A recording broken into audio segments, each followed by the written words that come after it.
realmente la resistencia antimicrobiana, hay algo muy importante, son diferentes factores causales que nos van a ir generando precisamente o contribuir a este problema que tenemos de corte mundial. Pero yo quisiera resaltar algo muy importante, que llega un momento en la mutación o el cambio genético de los microorganismos que precisamente la bacteria expulsa prácticamente el antibiótico, entonces tiene esa facultad de llegar a generar ese problema. Y entonces esto es lo que nos convierte, que nos enfrentemos a un problema donde las infecciones cobren muchas vidas, ¿no? Hay situaciones que tenemos que ver como personal de salud y lo vamos a revisar un poquito en torno al trabajo y al manejo que nosotros tenemos que hacer como profesionales de salud. Y bueno, precisamente para el 2050 se espera que la mortalidad se incremente de manera significativa. Es una estadística que nos marca la OMS, lo que son precisamente la resistencia antimicrobiana. Y estamos hablando de 700,000 muertes prácticamente. Entonces, es algo preocupante hoy en día. Por ejemplo, hablábamos un poquito de código sepsis, y esta parte también es identificar de manera temprana el manejo precisamente de este tipo de pacientes para evitar que lleguen a esta mortalidad. Y aquí vemos varios países precisamente sobre el impacto y cómo va creciendo de manera significativa esta parte de la resistencia antimicrobiana. Y, bueno, perdón por cortar esta, pero se me hizo muy importante hablarles un poquito acerca de en qué año más o menos, por ejemplo, se fueron introduciendo algunos antibióticos, pero algo que quiero resaltar más importante es, aquí es el año en que se fueron introduciendo, y esto de este lado es cuando fueron generando resistencia. Y es muy significativo, ¿por qué? Porque muchos de los antibióticos, a los 2 años de que se fueron lanzados al mercado, ya las bacterias nos estaban ganando, ya estaban creando resistencia antimicrobiana.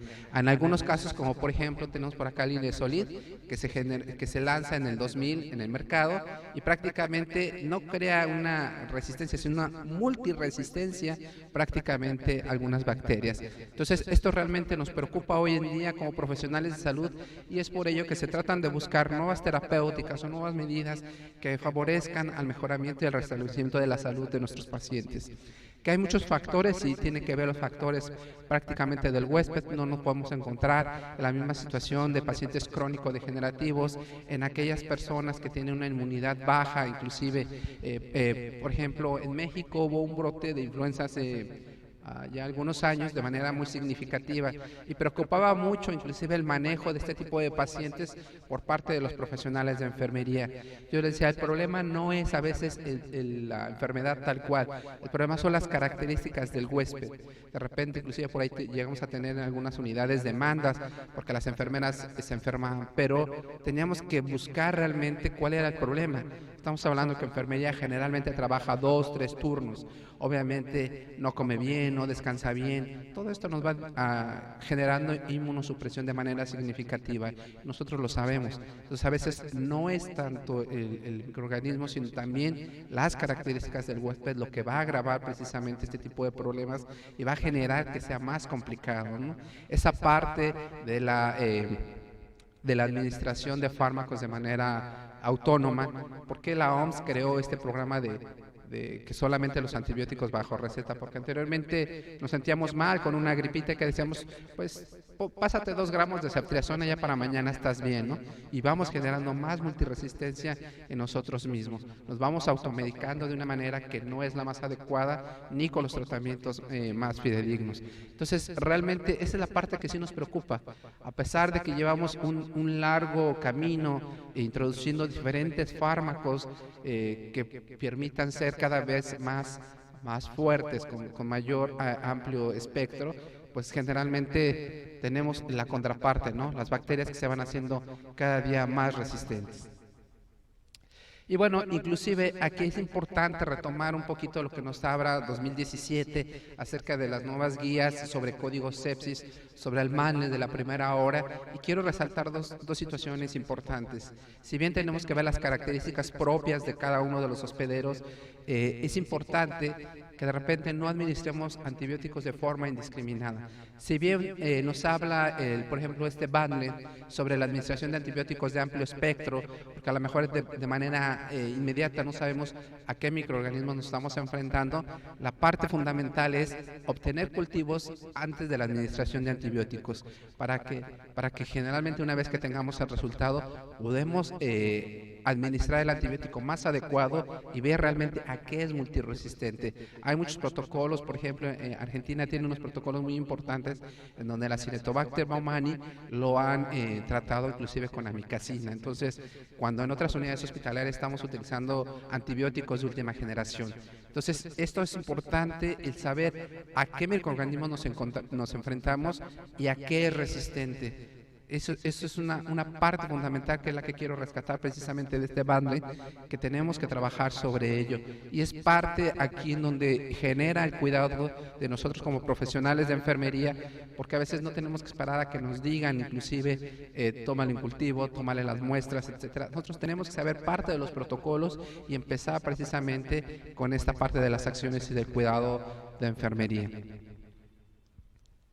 Y por ejemplo, inclusive hablamos un poquito que nos enfrentamos a veces a pacientes más complicados. ¿Por qué? Porque ya tuvieron un tratamiento. Eso es un estudio comparativo que se hizo entre España, Estados Unidos, México y Nicaragua sobre los fármacos que se utilizaron en los servicios de urgencias. Y nos damos cuenta que de repente, obviamente, la farmacopea que se aplica en la parte de antibióticos es bastante amplia y a veces es muy agresiva. Y a veces no es realmente enfocada hacia el real problema que trae el paciente. Entonces, por ello recobran la importancia que van creando más multiresistencia precisamente en nuestros pacientes, y cuando los pacientes ya nos llegan a una unidad de cuidados intensivos, obviamente los pacientes en muchas ocasiones ya vienen multitratados y hay que tratar de buscar el mejor tratamiento. Y es cuando surgen precisamente estas alternativas de la terapia continua en la administración de antibióticos, que sin lugar a duda lo vamos a revisar. Existen dos modelos a seguir. Uno habla sobre la eficacia de estas técnicas de terapia de infusión continua y otros dicen que realmente manteniendo un pico medio prácticamente del valle del medicamento nos podría generar una buena estrategia, un buen resultado.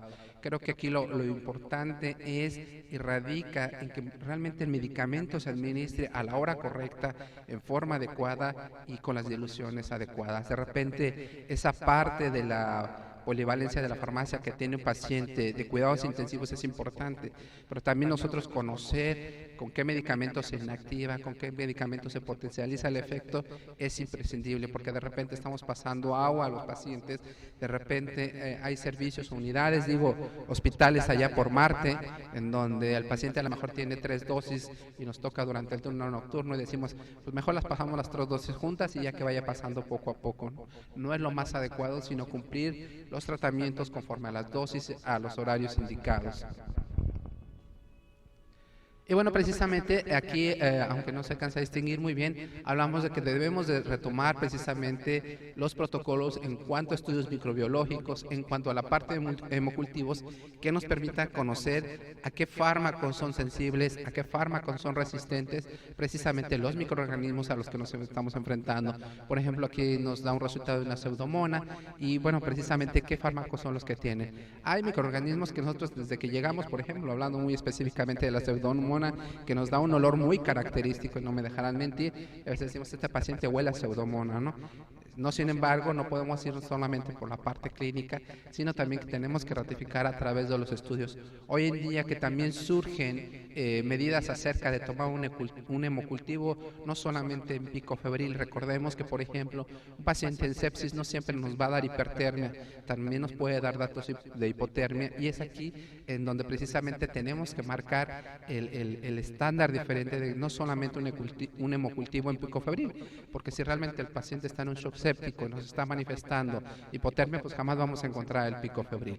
Y tenemos que tomar el hemocultivo precisamente para saber a qué microorganismo o a qué microorganismos, porque a veces, no me dejarán mentir, que a veces los pacientes no solamente están invadidos con un solo microorganismo, sino con 2 o con 3, ¿no? Depende.